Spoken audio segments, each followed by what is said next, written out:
ஆண்டவருடைய ஆவி என்மேல் உள்ளது, ஏனெனில் அவர் எனக்கு அருள் பொழிவு செய்துள்ளார். ஏழைகளுக்கு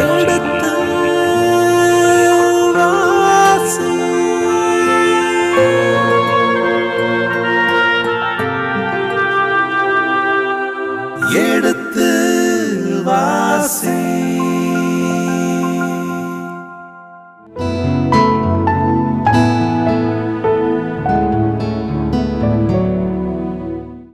வணக்கம் இனிய இதயங்களே, எடுத்து வாசி நிகழ்ச்சியில் இன்று நாம் ஒரு புதிய புத்தகத்திற்குண்டான விவிலிய விளக்கங்களுக்கு செவிமடுக்க இருக்கின்றோம். இந்த புத்தகத்திற்குண்டான விவிலிய விளக்கங்களை நமக்கு தர நம் மத்தியில் இருப்பவர் நம்முடைய பாசமிகு தந்தை ஆண்டனி மதலிமுத்து அவர்கள். இவர் தருமபுரி மறைமாவட்டத்தை சேர்ந்தவர். கோவையில் இருக்கின்ற நல்லாயன் குருத்துவ கல்லூரியிலே விவிலிய பேராசிரியராக பணியாற்றிக் கொண்டிருப்பவர். இவருடைய அந்த விவிலிய புலமை கிட்டத்தட்ட 22 ஆண்டுகளாக இருக்கின்றது.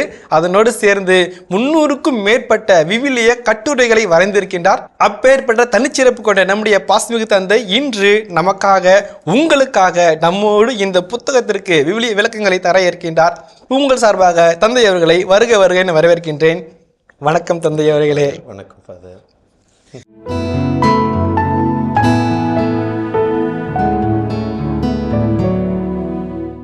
உங்களுடைய இந்த 22 ஆண்டுகளான அந்த புலமையும், இந்த பழைய ஏற்பாடு உங்களுக்கு தனிச்சிறப்பான ஒரு புலமை, அதில் இருக்கின்ற இந்த புத்தகத்திற்குண்டான விவிலிய விளக்கங்களை நாங்கள் கேட்டு அறிந்து கொள்ள ஆர்வமாக இருக்கின்றோம் தந்தை அவர்களே. எனக்கு இந்த புத்தகத்தில் நிறைய கேள்விகள் இருக்குது தந்தை அவர்களே. ஏனென்றால் 2 பெண்மணிகளை குறித்து இந்த புத்தகம் விளக்க வேண்டிய அவசியம் என்ன, இங்கே ஏன் அது இருக்க வேண்டும், இதே போன்று இந்த ரூத்து இவருடைய பெயர் இயேசுனுடைய அந்த வரலாற்று இதில் மூதாதையர் வரலாற்று இதில் இடம்பெற்று இருந்தாலுமே தாமோருக்கு இல்லையே, ராக்கேலுக்கு இல்லையே, இவருக்கு மட்டுமே இந்த புத்தகம் இருக்க வேண்டும் என்ற ஒரு முதல் கேள்வி. அதனோடு சேர்ந்து இதனுடைய இலக்கிய நயம் என்ன என்பது 2வது கேள்வி. இதன் முக்கியத்துவம் என்ன 3வது கேள்வி. இது நமக்கு அந்த இணைச்சட்ட வரலாற்றோடு எவ்வாறு தொடர்பு படுத்தி வருகின்றது 4வது கேள்வி. இது பின்னால் நூல்களில் எப்படி ஒற்றுமையோடு போகின்றது என்பது 5வது கேள்வி. இவ்வாறாக கேள்விகள் அடுக்கிக் கொண்டே போகின்றது தந்தையவர்களே. நன்றி ஃபாதர். உங்களுடைய கேள்விகளுக்கு நான் பதில் சொல்கிறேன். முறையாக நம்முடைய தொடக்கத்திலிருந்து நாம் விளக்கத்தை பார்க்கும்போது கண்டிப்பாக உங்களுடைய கேள்விகளுக்கு நிச்சயம் தெளிவான பதில் கிடைக்கும். நாம் கொஞ்சம் கொஞ்சமாக இந்த புத்தகத்துக்குள்ளாக நாம் நுழைவோம். முதலாவதாக உங்களுடைய கேள்வியில் இந்த புத்தகம் ஏன் இந்த இடத்துல இருக்குது அப்படின்ற ஒரு கேள்வியை நீங்கள் கேட்டீங்க. அதையே என்னுடைய உரைக்கு தொடக்கமாக நான் வைத்துக்கொள்ள விரும்புகிறேன். நாம் பயன்படுத்துகிற இந்த திருவிவிலியத்தை பார்த்தோம் என்று சொன்னால், ரூத்தினுடைய புத்தகம் 8வது புத்தகமாக வைக்கப்பட்டிருக்கிறது. அதாவது நீதி தலைவர்கள் நூலுக்கு அடுத்தபடியாகவும் சாமுவேலுடைய புத்தகத்துக்கு முந்திய புத்தகமாகவும் இடையிலே இது வைக்கப்பட்டிருக்கிறது. எபிரேயர்களுடைய விவிலியம் அதை நான் பார்த்தோன்னு சொன்னால், அதாவது டனாக் என்று சொல்லுவார்கள், தோரா, நெவியும், கெத்துபீம், சட்ட நூல்கள், இறைவாக்கு நூல்கள் அல்லது ஞான நூல்கள்.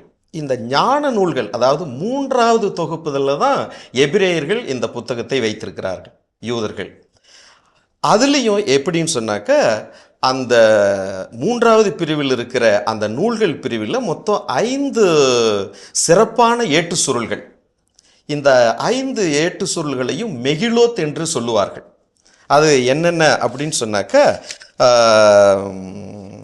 இனிமைமிகு பாடல், சாலமோனுடைய இனிமைமிகு பாடல், சபை உரையாளர், எஸ்தர், புலம்பல், இந்த புத்தகம் ரூத் ஆகிய இந்த 5 ஏட்டு சுருள்கள், இதை 5ஐயும் சேர்த்து அவர்கள் என்ன சொல்கிறார்கள் என்று சொன்னால் மெகிலோத் என்று அழைக்கிறார்கள். ஏன் இதனுடைய சிறப்பு 5 ஏட்டு சுருள்களுக்கு அப்படின்னு சொன்னால், இந்த 5 ஏட்டு சுருள்களும் யூதர்கள் கொண்டாடுகிற மிக மிக முக்கியமான விழா காலங்களில் வாசிக்கப்படக்கூடிய ஏட்டு சுருள்கள். எனவே இதை தனியாக அவர்கள் வைத்திருக்கிறார்கள். குறிப்பாக இந்த ரூத்தினுடைய புத்தகத்தை அவர்கள் வாரங்களின் திருவிழா, த ஃபீஸ்ட் ஆஃப் வீக்ஸ் அப்படின்னு கொண்டாடக்கூடிய அந்த மிக முக்கியமான விழாவின் போது இந்த புத்தகத்தை வாசிக்கிறார்கள். வாரங்களுடைய விழா என்றால் என்ன அப்படின்னு சொன்னால், அது ஒரு அறுவடை திருவிழா. இந்த புத்தகத்தில் பார்த்தோன்னு சொன்னால் வார்கோதுமை அறுவடை காலம் இதை பற்றி, அதுதான் இதனுடைய சூழல். எனவே மிகவும் பொருத்தமாக கடவுள் நமக்கு கொடுத்திருக்கிற அறுவடை, உணவு, தானியங்கள், மழை இவை எல்லாவற்றுக்கும் உள்ளார்ந்த ஒரு நன்றி சொல்லுகிற வகையில் மிக மிக பொருத்தமாக இந்த நூலை அந்த வாரங்களின் விழாவின் போது இதை வாசிக்கிறார்கள். எனவே இதனுடைய புத்தகத்தினுடைய மிக முக்கியமான யூதர்களுடைய வழிபாட்டு முறையில் மிகவும் ஒன்று. இரண்டாவது, ஏன் இது மிக முக்கியமானது அந்த மெகிலோத்து ஏட்டு சுருள்கள் அப்படின்னு சொன்னால், பாரம்பரியமாக யூதர்கள் கடவுள் மனுக்குலத்திற்கு கொடுத்த திருச்சட்டம் இதை நினைவு கூர்ந்து இந்த விழாவை கொண்டாடுகிறார்கள் என்ற ஒரு பாரம்பரியம் உண்டு. கடவுள் திருச்சட்டத்தை மனுக்குலம் முழுவதற்கும், எல்லாருக்கும், யூதர்களுக்கு மட்டுமல்ல, அந்த சட்டம் எல்லாருக்குமே கொடுக்கப்பட்டது என்ற ஒரு ஒட்டுமொத்த ஒரு உணர்வு. எனவே தான் இந்த இடத்துல இந்த புத்தகத்தை நாம் பார்த்தோம் சொன்னால், மோவாபிய பெண், யூதர்கள் பெண் அல்ல ரூத்து, மோவாபிய பெண், இதில் மிக முக்கியமான ஒரு இடத்தை அவர் வகிக்கிறார். இந்த புத்தகத்தினுடைய ஒரு மிக முக்கியமான ஒரு கதாபாத்திரம். எனவே ஒட்டுமொத்த மனுக்குலத்திற்குமே கடவுள், நாம் எல்லாரும் அவருடைய திருச்சட்டத்தை நாம் கடைபிடிக்க வேண்டும் என்கிற அந்த ஒரு உள்ளார்ந்த ஒரு உணர்வு, அர்த்தம், பொருள் உண்டு. எனவே இந்த மெகிலோத்தில் இந்த ரூத்தினுடைய புத்தகம் மிக சிறப்பான இடம் பிடிக்கிறது. இந்த ஒரு வகையில் அவர்கள் இதை வாசிக்கிறார்கள். நாம் பயன்படுத்துகிற கிரேக்கம், உல்காத்தா என்று சொல்லப்படுகிற லத்தீன் மரபுகளிலிருந்து மொழிபெயர்க்கப்பட்ட கிறிஸ்துவ பாரம்பரியத்தில் நாம் பயன்படுத்துகிற இந்த புத்தகத்தை நாம் 8வது நூலாக இங்கே வைக்கப்பட்டிருக்கிறது. அதாவது நீதி தலைவர்களுக்கு அடுத்தபடியாகவும் சாமுவேலுடைய புத்தகத்துக்கு முந்திய புத்தகமாகும். இது எப்படி நாம் புரிந்து கொள்வது என்று சொன்னால், ஒரு அருமையான ஒரு இயற்கையான இணைப்பாக இங்கே நாம் இதை பார்க்குறோம். எப்படின்னு சொன்னால், நீதி தலைவர்கள் காலத்தில் அரசர்கள் கிடையாது இல்லைங்களா? இஸ்ராயல் மக்களுக்கு அவ்வப்பொழுது கடவுள் அந்த நீதி தலைவர்களை அனுப்புகின்றார். அவர்களுடைய அரசாட்சி மிகவும் செழுமையானதாக இருந்தது என்று சொல்ல முடியாது. மிகப்பெரிய ஒரு போராட்டம் நிறைந்த ஒரு வாழ்க்கையாக தான் இருந்தது. மக்கள் அந்த உடன்படிக்கைக்கு நம்பிக்கை உள்ளவர்களாக இல்லை. ஆனால் கடவுளுக்கு எதிராக அவர்கள் தொடர்ந்து பாவம் செய்து கொண்டே இருந்தார்கள். பாவம் செய்கின்ற பொழுது கடவுளுக்கும் நமக்கும் இருக்கிற அந்த உறவு துண்டிக்கப்படுகிறது. துண்டிக்கப்படுகின்ற பொழுது கடவுள் அவர்களை தண்டிக்கிறார். எப்படி தண்டிக்கிறார்? பிற இனத்தாரிடம் இந்த இஸ்ராயல் மக்களை கையளிக்கிறார். இந்த முதல் நீதி தலைவர்கள் 2-3 புத்தகங்களில் இதை அடிக்கடி நாம் பார்க்கலாம். இஸ்ராயல் மக்களை அவர்கள் வந்து தாக்குவார்கள். அவர்களிடம் இருக்கிற செல்வங்கள் எல்லாம் கவர்ந்து செல்வார்கள். இஸ்ராயல் மக்கள் அவர்களிடத்தில் அடிமைகளாக இருப்பார்கள் பல ஆண்டுகள்.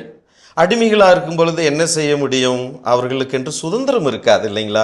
எனவே அவர்கள் கடவுளை நோக்கி மறுபடியும் கதறுவார்கள், ஜெபிப்பார்கள். கடவுள் என்ன செய்வார்?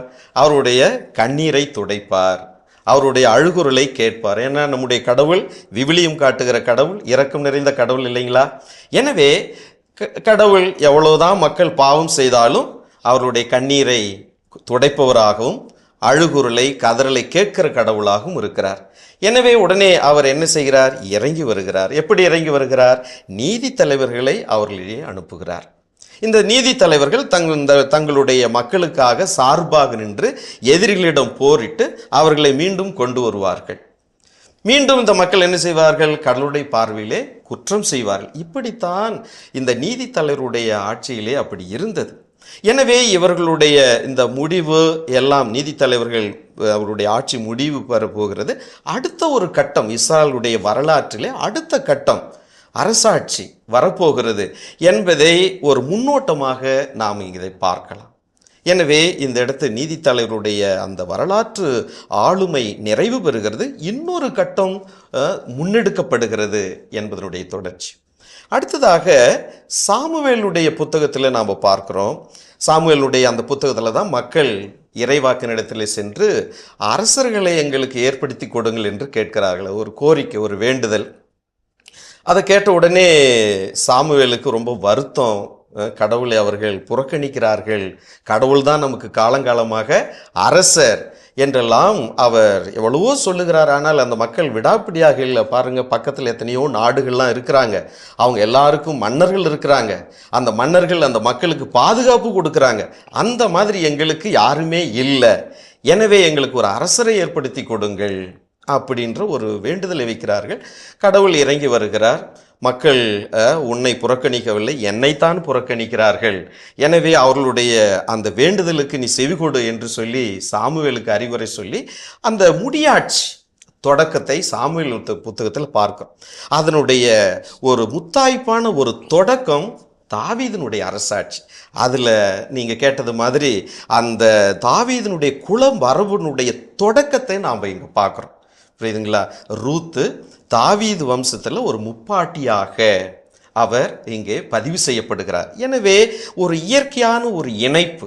நீதி தலைவருடைய ஆட்சி நிறைவு பெறுகிறது, அடுத்ததாக மன்னர் ஆட்சி, முடியாட்சி ஆரம்பிக்க போகிறது. இந்த இடையிலே மிகவும் பொருத்தமாக இந்த நூலானது நம்முடைய இந்த விவிலியத்திலே வைக்கப்பட்டிருப்பது மிகவும் சிறப்பான ஒன்றாக இருக்கின்றது. தந்தை அவர்களே, நீங்கள் சொல்லியதை போன்று தனாக் என்கின்ற பொழுது தோரா, நெத்திபிம், கெத்திபிம் என்பது போல தோரா என்பதில் ஐநூல்கள் வந்துவிடும். நெத்திபிம் என்கிற பொழுது நெவியும் இந்த இறைவாக்கு நூல்கள் எல்லாம் அங்கே வந்துவிடும். இப்பொழுது நாம் வாசிப்பது இந்த ஞான நூல்களிலிருந்து வருகின்ற ஒரு புத்தகம். இந்த புத்தகம் அதாவது யூதர்களுடைய பாரம்பரியத்தின் பார்க்கும் போது இது நூல்கள் அல்லது ஞான நூல்கள் அவர்கள் வைத்திருக்கிறார்கள், ஞான நூல் வைத்திருக்கிறார்கள். இதே போன்று நாம் இங்கே பார்க்கின்ற பொழுது இந்த வரலாற்றிலே ஒரு நீதி தலைவர்கள் கடவுளே அரசராக இருந்தார். இப்பொழுது மக்கள் அரசனை கேட்க இருக்கிறார்கள். எனவே அரசன் ஒருவன் வருவான் என்றால் அவனுக்கு தொடக்கம் ஒன்று இருக்க வேண்டும். அந்த தொடக்கம் இதுவாக இருக்கின்றது என்பதை எழுதி கொண்டு வந்திருக்கின்ற புத்தகமாக இது இருக்கின்றது. எனவே யூதர்களுடைய விவிலியத்தின் பிரகாரம் இது ஞான நூலாக இருந்தாலுமே வரலாற்றோடு ஒன்றித்து போவதனாலே இது தொடக்கமாக இங்கே 8வது புத்தகமாக வைக்கப்பட்டிருக்கிறது. மிகவும் சிறப்பு தந்தை அவர்களே, நன்றி. Thank you father. அதை தொடர்ந்து நாம் பார்த்தோம்னு சொன்னாக்கா இது ஒரு வரலாற்று பின்னணி. இந்த ரூத்தினுடைய புத்தகத்திற்கு ஒரு வரலாற்று பின்னணி. நீங்கள் கேட்டீங்க, 2 விதவைகள், 2 பெண்கள், அதிலும் விதவைகள். அதோடு ஒட்டி வருகிற நிறைய வார்த்தைகளை நான் உங்களுக்கு சொல்ல போகிறேன். ஏன்னா இந்த புத்தகம் முழுக்க பெண்களை மையப்படுத்தியதாக இருக்கின்றது, அதுவும் விதவைகளை மையப்படுத்தியதாக இருக்கிறது.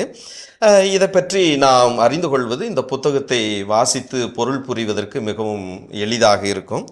முதல்ல இஸ்ராயல் மக்களுக்கு ஒரு அமைதியான ஒரு வாழ்க்கை சூழல் எப்போ கிடைச்சதுன்னு சொன்னால் ஏறக்குறைய 10வது அல்லது 9வது நூற்றாண்டு, கிறிஸ்து பிறப்பதற்கு முன்பாக 10வது 9வது நூற்றாண்டு. அப்போ தான் சவுலுக்கு அடுத்தபடியாக தாவீது அரசாட்சி அமைக்கின்றார். அந்த அரசாட்சியில் மக்கள் அமைதியாக, எந்த விதமான எதிரிகளுடைய தொந்தரவும் இல்லாமல் அமைதியான ஒரு வாழ்க்கை சூழல் இருக்கிறது. அந்த சூழ்நிலையில் தாவீது, சாலமோன் இவர்கள் என்ன செய்கிறார்கள் என்று சொன்னால், தங்களது அரசாட்சி பற்றிய ஒரு தொகுப்பு, ஒரு விவரிப்பு தயார்படுத்த வேண்டும் என்று முற்காலத்தில் நடந்த நிகழ்ச்சிகளை எல்லாம் தொகுத்து எழுதுவதற்கு அவர்கள் முயற்சி எடுக்கிறார்கள். அப்படி எடுக்கின்ற பொழுது நாம் பார்க்கின்றோம், கடவுள் ஆபிரகாம் தொடங்கி பல வாக்குறுதிகளை கொடுக்கின்றார். பல வாக்குறுதிகள். அதில் ரொம்ப இன்ட்ரெஸ்டிங்கான வாக்குறுதி என்ன ஆபிரகாமுக்கு அப்படின்னு சொன்னால், உனது சந்ததியை நான் பெருக செய்வேன். எப்படி பெருக செய்வேன்? வானத்து விண்மீன்களைப் போல, கடற்கரை மணல் துகள்களைப் போல, எண்ணிக்கையில்லாத வகையில் நான் உனது இனத்தை பெருக செய்வேன், நீ போகின்ற இடமெல்லாம் உனக்கு கொடுப்பேன். இப்படியெல்லாம் ஒரு ஆசி மொழி, வாக்குறுதியை ஆண்டவர் கொடுக்கிறார். ஆனால் இதில் என்னன்னா, ஆபிரகாமுடைய மனைவி சாரா பிள்ளை பெற முடியாத ஒரு மலடியாக இருக்கின்றார். ஆண்டோடைய வாக்குறுதி எப்படி இருக்குது, ஆனால் சந்ததி மனைவி வயதானவர், பிள்ளை பெறுவதற்கு முடியாத ஒரு இயலாமை நிலை. அப்படி இருக்கும்போது எப்படி சந்ததி நீட்சி பெறும்? அது மட்டும் இல்லை, அதை தொடர்ந்து வருகிற ரபேக்கா, ராக்கேல், இப்படி அந்த குல முதுவர்களுடைய அந்த ஒவ்வொரு கட்டத்திலும் பார்த்தால் கடவுள் தனது வாக்குறுதியை நிறைவு செய்வதற்கு மிகப்பெரிய தடங்கல்கள், சவால்கள் இருக்கிறது. ஆனால் என்ன இதில் சிறப்பு என்று சொன்னால், எல்லாம் வல்ல கடவுள் அத்தனை தடைகளையும் நீக்கி அற்புதமாய் தனது குலத்தை, தான் கொடுத்த வாக்குறுதியை நிறைவு செய்கின்ற வகையிலே குல நீட்சியை, மரபை, தொடர்ச்சியை அவர் ஏற்பாடு செய்கின்றார். அதுதான் இங்கே நாம் பார்க்கிறோம். பலவிதமான வீர கதைகள் இவர்கள் தொகுக்கிறார்கள். தாவீதினுடைய அரசாட்சியில், சாலமோனுடைய அரசாட்சியில் பலவிதமான வீர கதைகள். அந்த வீர கதைகளில் சிறப்பாக பெண்கள் சிறப்பிடம் பெறுகின்றார்கள். எனவே இப்படியெல்லாம் தொகுக்கப்படுகிற இந்த கதைகளில் வருகிற ஒரு வீர மங்கை தான் இங்கே பார்க்கிற நாம் ரூத் என்று சொல்லப்படுகிற இந்த ஒரு பெண்மணி. அவர் யூத பெண்மணி அல்ல, மோவாபிய பெண்மணி, பிற இனத்தார். இருந்தாலும் அவர் வழியாக கடவுள் எப்படி அந்த உடன்படிக்கைக்கு பிரமாணிக்கமாக நம்பகத்தன்மையோடு இருப்பவர்களை பிற இனத்தாராக இருந்தாலும் சரி கடவுள் அவரை ஆசீர்வதிக்கின்றார் என்கிற விதத்தில் இங்கே நாம் இந்த ஒரு புத்தகத்தை நாம் பார்க்க முடியும். பல கடவுளுடைய அந்த அரும் செயல்கள், நோவா காலத்திலும் சரி, அதை தொடர்ந்து வருகிற எத்தனையோ தடங்கல்களெல்லாம் நீக்கி கடவுள் வெற்றிகரமாய் ஒரு மணிமகுடமாக அதை நடத்தி கொடுக்கிறார். அப்படிப்பட்ட ஒரு நிகழ்ச்சி தான் இந்த ரூத் புத்தகத்தில் நாம் பார்க்கின்றோம். இரண்டாவதாக இதை தொடர்ந்து நாம் பார்க்கின்ற பொழுது இதனுடைய வரலாற்று பின்னணி தொடர்ந்து சமூக பின்னணி. இஸ்ராயல் மக்களிடையே தொடக்கத்திலிருந்தே ஒரு இன ஒற்றுமை, நாம் தேர்ந்தெடுக்கப்பட்ட மக்கள், அதிலும் ஒவ்வொரு குலம், யூதாவினுடைய அந்த குலம், கோத்திரம், அந்த இன ஒற்றுமை, நாம் இந்த குலத்தை சார்ந்தவர்கள், இந்த குடும்பத்தை சார்ந்தவர்கள், அந்த இன ஒற்றுமை அவர்களிடையே அதிகமாக இருந்தது. அது மட்டுமில்லை, ஒரு குலத்திலே ஒரு குழந்தை பிறந்தது என்று சொன்னால் அந்த குழந்தையினுடைய அடையாளம், பிறப்பினுடைய அடையாளம் அந்த குல மரபினுடைய நீட்சி, தொடர்ச்சி அதுவாக இருந்தது. எனவே ஒரு குழந்தை பிறந்தால் அந்த முப்பாட்டனார் அல்லது குல முதுவரனுடைய எலும்பின் எலும்புமாக, சதையின் சதையாக, இரத்தத்தின் இரத்தமாகவே அந்த குழந்தை இருந்தது. எனவே அந்த குலத்தில் இருக்கிற எல்லா மக்களும், அந்த குடும்பத்தில் இருக்கிற எல்லாரும் சேர்ந்து அதை அக்களிப்போடு வரவேற்றார்கள். அந்த குழந்தையை அவர்கள் கொண்டாடினார்கள். நம்முடைய குலம் வாழ்கிறது, இருக்கிறது என்பதனுடைய அடையாளம் இந்த குழந்தையினுடைய பிறப்பு என்று அந்த குழந்தையினுடைய பிறப்பை மகிழ்ச்சியாக கொண்டாடினார்கள். அதே போல் ஒரு குலம் செழித்து வளர்கிறது, தொடர்ந்து இருக்கிறது என்று சொன்னால் அவர்கள் வைத்திருக்கிற உடைமை, ஒரு நிலம், ஒரு வீடு, இதெல்லாம் அந்த குலத்துக்குள்ளேயே அவர்கள் வைத்திருக்க வேண்டும். அதை ஏதாவது ஒரு இக்கட்டான நெருக்கடியான சூழலில் விற்க வேண்டிய அவசியம் ஏற்பட்டால் கூட அந்த குலத்தை சார்ந்த ஒரு நெருங்கிய உறவினரோ அல்லது இன்னொருவரோ உடனடியாக குறுக்கிட்டு அந்த சொத்தை அல்லது அந்த உடைமையை இழந்து விடாதபடி அதை தான் வாங்கியோ அல்லது பிற இனத்தார் யாராவது வாங்கியிருந்தால் அவரிடம் இருந்து அதை மீட்டோ அது தனக்குள்ளேயே வைத்து கொள்ள வேண்டும். இதெல்லாம் அந்த தொடக்க கால, தொன்மை கால இஸ்ராயல் மக்களிடையே இருந்த ஒரு சமூகத்தில் இருந்த ஒரு வழக்கு. இந்த இடத்துல இந்த ஒரு பின்புலத்தில் நாம் பார்த்தோன்னு சொன்னாக்க, ரூத்து, குறிப்பாக நவோமி, எலிமெலேக்கு வாரிசு இல்லாமல் இறந்து விடுகிறார். அப்படிப்பட்ட ஒரு நிற்கதியாக இருக்கிற இந்த விதவிகள், அந்த குடும்பத்தினுடைய நீட்சி ஒரு மிகப்பெரிய ஒரு கேள்விக்குறியாக இருக்கிற இந்த பட்சத்தில் போவாஸ் ஒரு மீட்பராக உள்ளே நுழைகின்றார்.